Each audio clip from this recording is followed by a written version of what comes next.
Então, começando pela ideia, pelo conteúdo de responsabilidade civil, nós vamos falar da primeira parte hoje, começando por uma pequena retomada. O que é, ou aonde está a previsão da responsabilidade civil no Código Civil e depois no Código de Defesa do Consumidor e essas diferenças. No Código Civil, a cláusula geral de responsabilidade civil, ela vem prevista nos artigos 186, 187 e 927.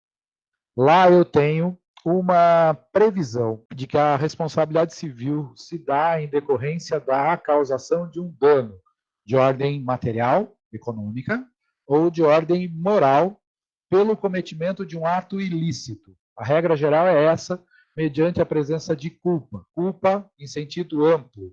Culpa que engloba, então, o dolo e culpa que engloba a culpa em sentido estrito, negligência, imperícia e imprudência. Essa é a cláusula geral de responsabilidade civil no Código Civil brasileiro, responsabilidade que é subjetiva, ou seja, depende da comprovação de culpa.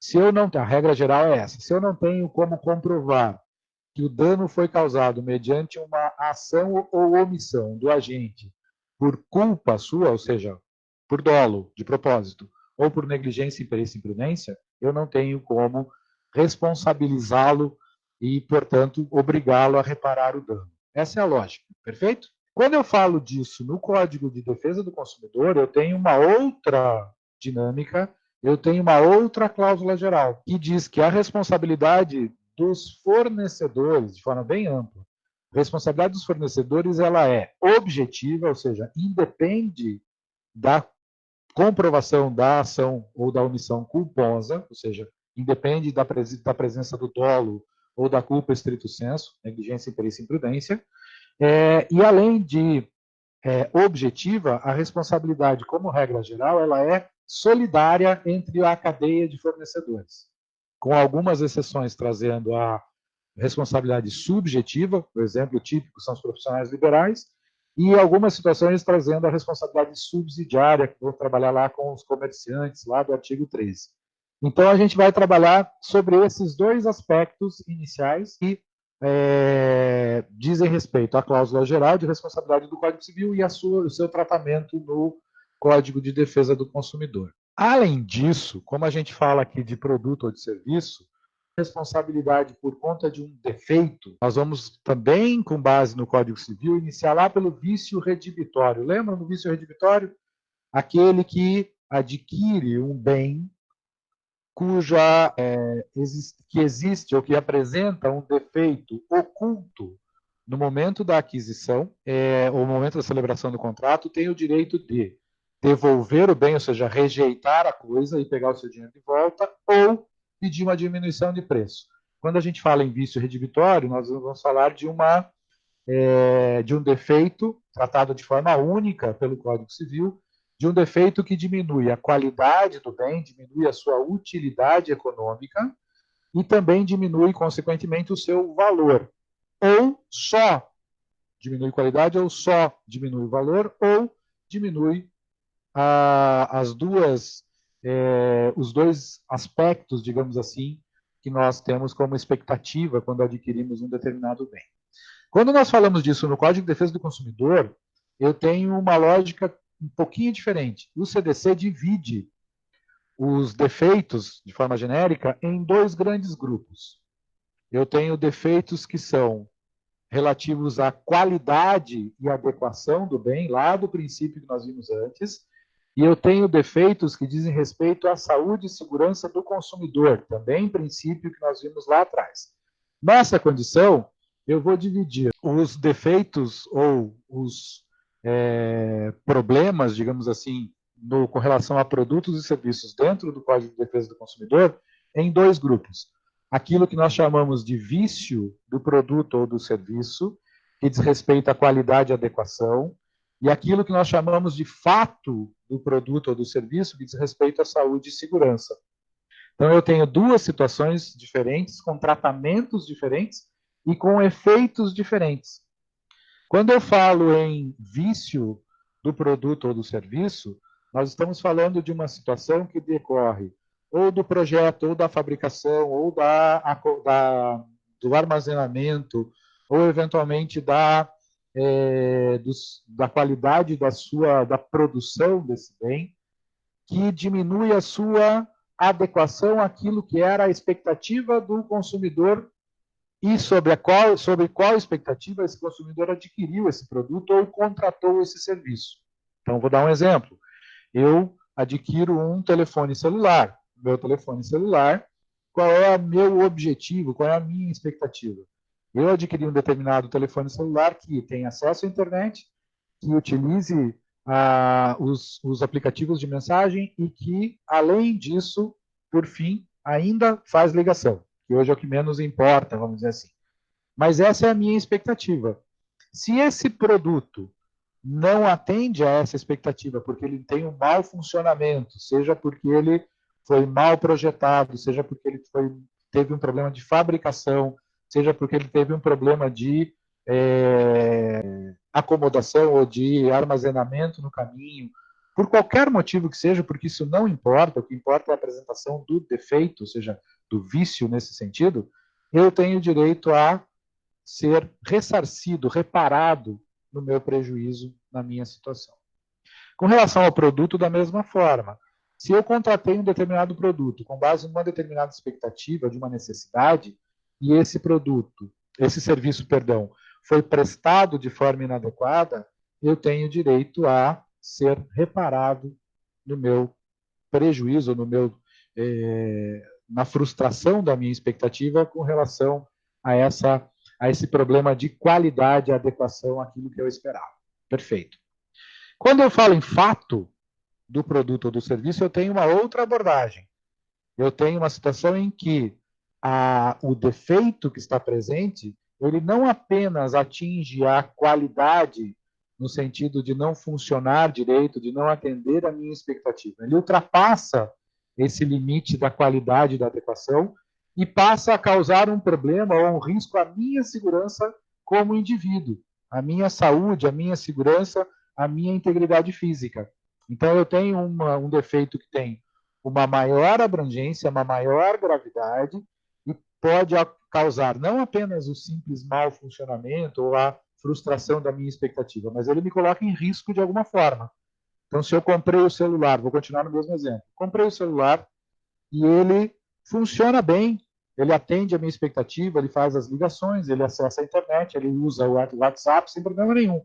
Mas um certo dia ele explode. Eu estou carregando e ele explode e me machuca, me causa um dano na face ou me causa um dano físico qualquer e a partir daí eu tenho a caracterização do fato do produto. Ele não tem um problema de funcionamento, ele tem um problema de segurança. E nesse problema de segurança causando dano dessa forma, eu tenho direito a ser reparado, seja na esfera patrimonial, material, grana, eu devo ser ressarcido, não apenas com relação ao valor do produto, mas também com relação aos danos que foram causados.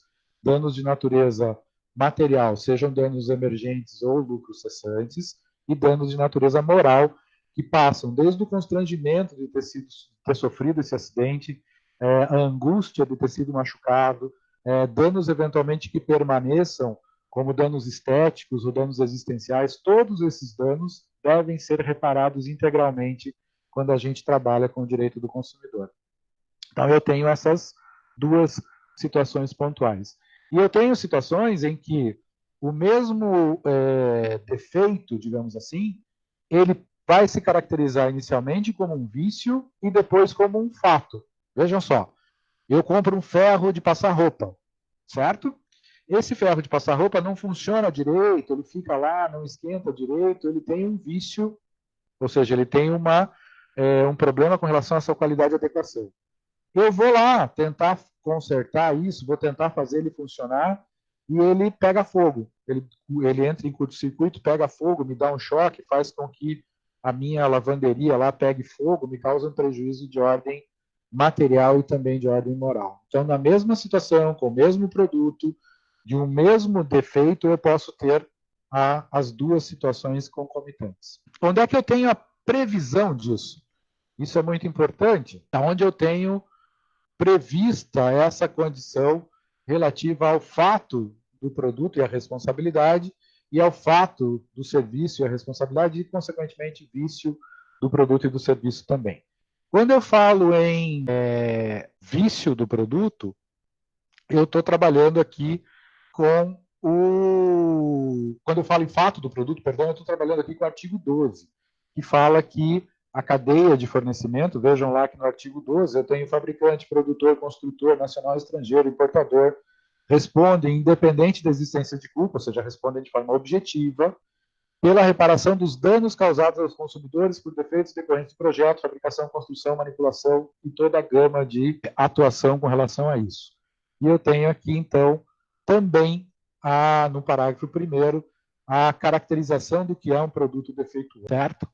Nessa concepção, se nós pegarmos o que está no nosso material, a gente vai trabalhar com a ideia, além da questão do projeto, além da questão da execução, concepção, fabricação, fornecimento, tudo isso que a gente falou, nós temos aqui a inserção do defeito, entre aspas, causado pela ausência de informação correta. Por que eu digo isso? O produto em si pode não ter um defeito de concepção, produção, fabricação, mas ele pode acabar causando um dano ao consumidor pela ausência de informação correta quanto à forma de utilização.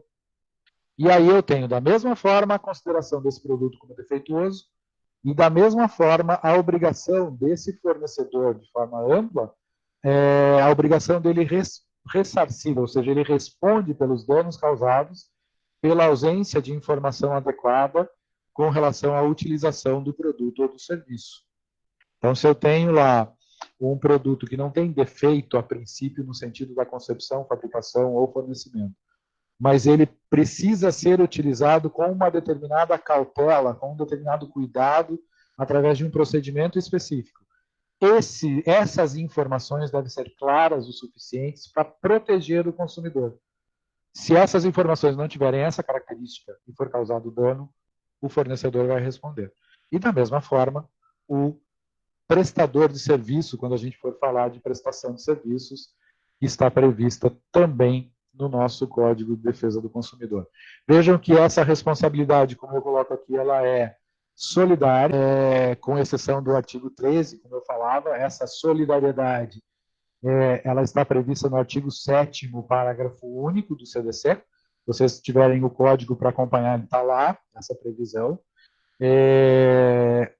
E eu tenho algumas ressalvas. O artigo 8º vai falar com relação a produtos e serviços que têm o risco inerentes à sua natureza. O exemplo, normalmente, que a doutrina traz são os fogos de artifício, são, eventualmente, medicamentos, alguns produtos que têm um risco inerente na sua utilização. Por isso, a informação é muito importante, porque a informação vai dizer quais são esses riscos e vai dizer como se utiliza esse produto, e eu posso transferir isso para o serviço da mesma forma, como se utiliza isso com a minimização dos riscos e evitando, assim, os danos causados ao consumidor.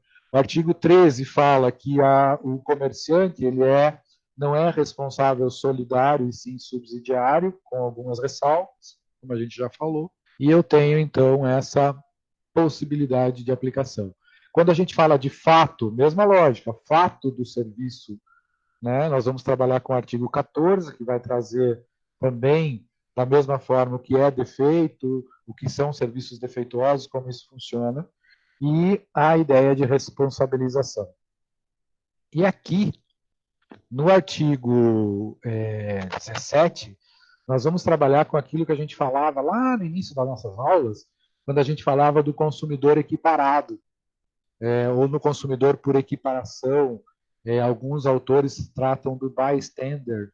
Então, eu tenho aqui essa previsão no artigo 17, que inclui no rol de consumidores, ou considera como consumidor, todos aqueles que forem eventualmente atingidos pelos danos causados pelo fato do produto ou do serviço.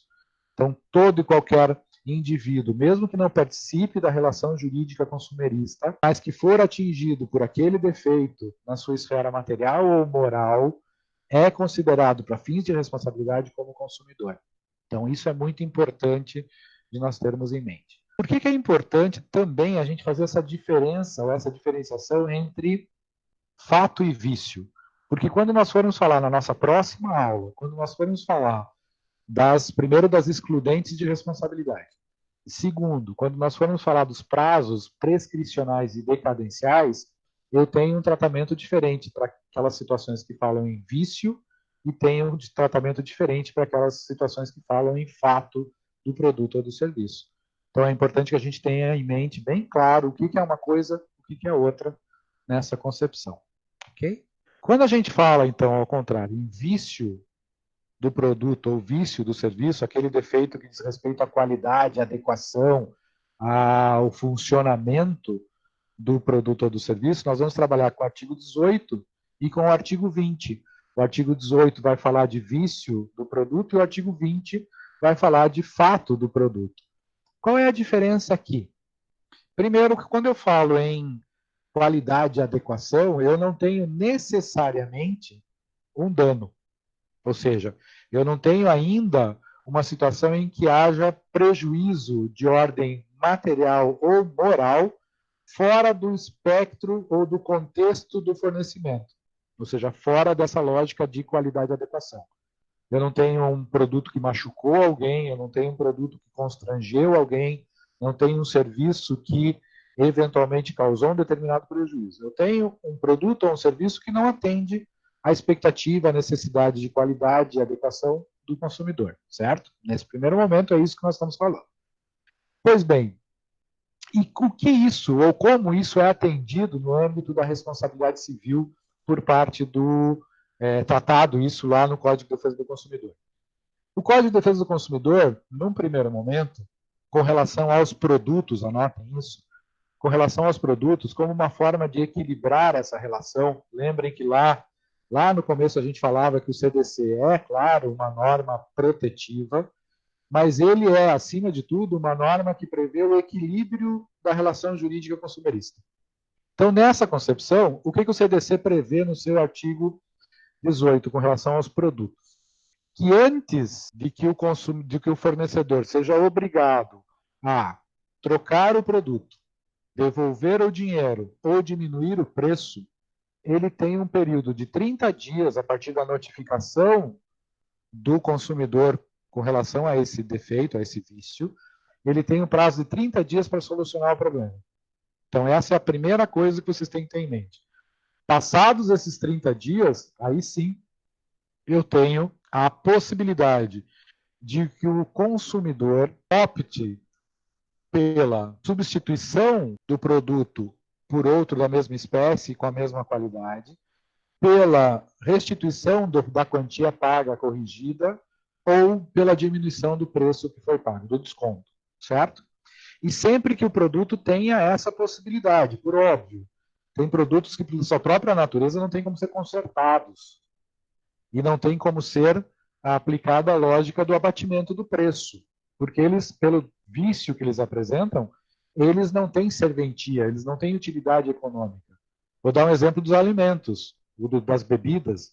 Se você adquirir uma garrafa de Coca-Cola no supermercado, e essa garrafa de Coca-Cola, estando lacrada, normal, natural, estando lacrada, ela apresenta dentro do seu envase um corpo estranho, é um produto que apresenta um vício nesse primeiro momento. Você não tomou, você não botou na boca, você só encontrou aquilo ali. Esse produto ele não serve para aquilo que você esperava e para a sua necessidade. Ele não serve para ser tomado, não serve para ser consumido. Eu não tenho que dar prazo para a Coca-Cola consertar isso, porque isso não tem conserto. Eu não tenho como pedir para a Coca-Cola me dar um desconto, porque isso não tem serventia, mesmo que diminua o preço. Eu não tenho como pedir para a Coca-Cola que ela simplesmente tome essas atitudes. Então, o que me sobra como consumidor, e eu tenho aí a liberdade de não esperar os 30 dias, me sobra ou pedir o meu dinheiro de volta e entregar a garrafa com o troço dentro, ou pedir a substituição desse produto por outro igual, idêntico, com a mesma qualidade, nas mesmas condições, e em condições de consumo, certo? Aqui eu tenho Mais uma ressalva muito pontual. Quando o fornecedor, por qualquer motivo, não tenha mais aquele produto disponível em estoque, ele deve, se a opção do consumidor for pela substituição, ele deve proporcionar, oferecer, entregar ao consumidor outro produto, mesmo que seja de marca diferente, mas que tenha a mesma qualidade ou qualidade superior àquele produto que foi adquirido e está sendo substituído. Isso é um problema do fornecedor, ele tem que substituir pelo mesmo. Se ele não tem o mesmo, ele tem que entregar um com as mesmas características, a mesma qualidade e sem qualquer custo adicional por isso. Né? Sem qualquer, se o produto for mais caro, se for de outra marca melhor, se ele tiver mais capacidade, o consumidor não vai ser obrigado, nesse caso, a arcar com essa diferença. Porque eu tenho, nesse caso, um problema que é causado pelo fornecedor. Né? Mas eu tenho que ter qualidade equiparada. Quando esse produto tem disponibilidade, mesmo que demore alguns dias ou um tempo para ser entregue, quando ele tem disponibilidade, o consumidor tem que esperar que esse produto seja entregue para que ele tenha a substituição. Né? Se essa espera causar algum prejuízo de ordem material, eu vou trabalhar lá com o fato do serviço ou fato do produto. Então, esse prejuízo, por exemplo, eu comprei o carro para trabalhar como taxista, esse carro tem um defeito que não foi consertado, eu pedi a sua substituição, vai demorar 20 dias para chegar o carro, nesses 20 dias, esse prejuízo, que é lucro cessante, esse eu vou buscar como reparação de dano, porque eu tenho um prejuízo material, ou seja, econômico, que foge da esfera de fornecimento, foge da lógica do vício e passa a ser fato do produto. Com relação ao serviço, a lógica é idêntica, a mesma situação. O artigo 20, no seu parágrafo 1º, o artigo 20 vai trazer lá, o fornecedor de serviços ele vai ser obrigado, ele não tem o prazo de 30 dias para reexecutar, ele tem a obrigação, a escolha do consumidor de reexecutar o serviço que foi feito sem qualquer custo adicional, quando isso for possível.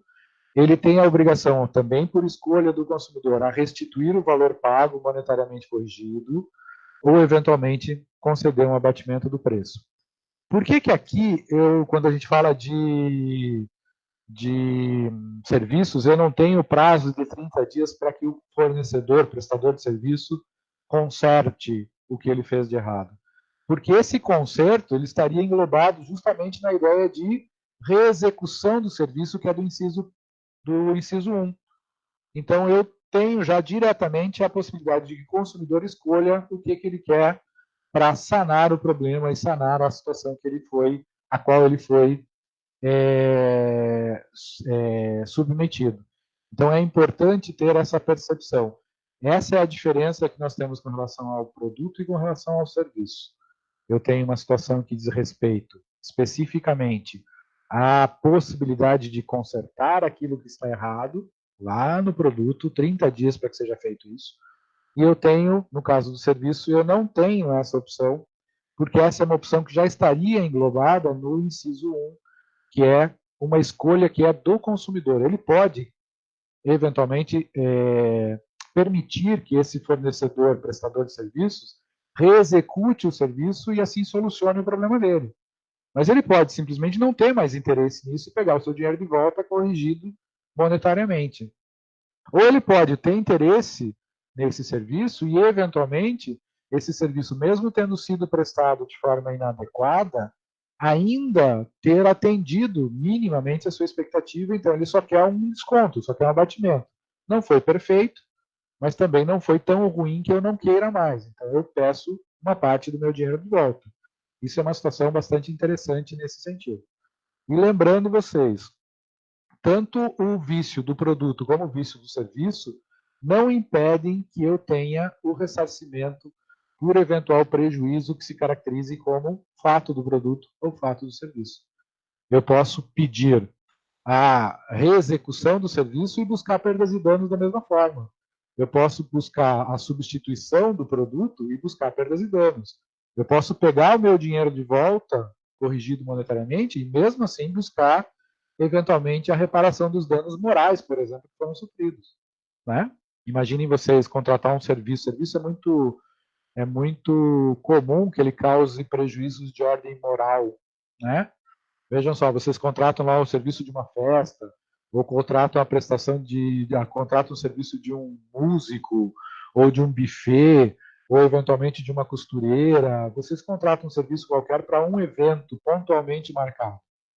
Se esse serviço não for prestado de forma adequada, você vai ter, muito além do prejuízo material, você vai ter um constrangimento, você vai ter uma situação que afete o seu direito de personalidade. Imagine você contratar um músico para sua festa e o cara não foi. Você tem um dano, é fato, isso é fato do serviço e não vício, e você tem a possibilidade de buscar a reparação desse dano de natureza moral.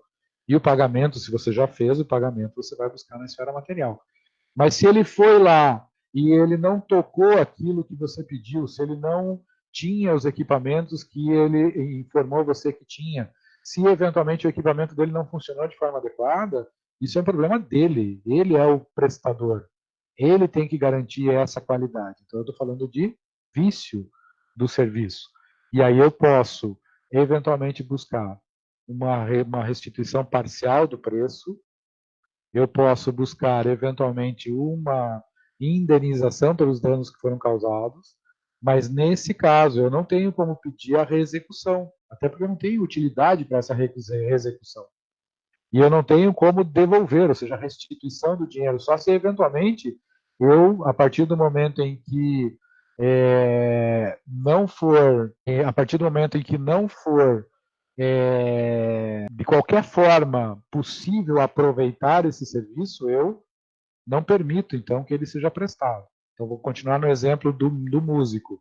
Esse músico chegou lá e o equipamento era chinfrim, ele estava, sei lá, ele estava mal vestido, ele não sabia cantar, não sabia nem falar, eu nem deixei ele começar a prestar o serviço.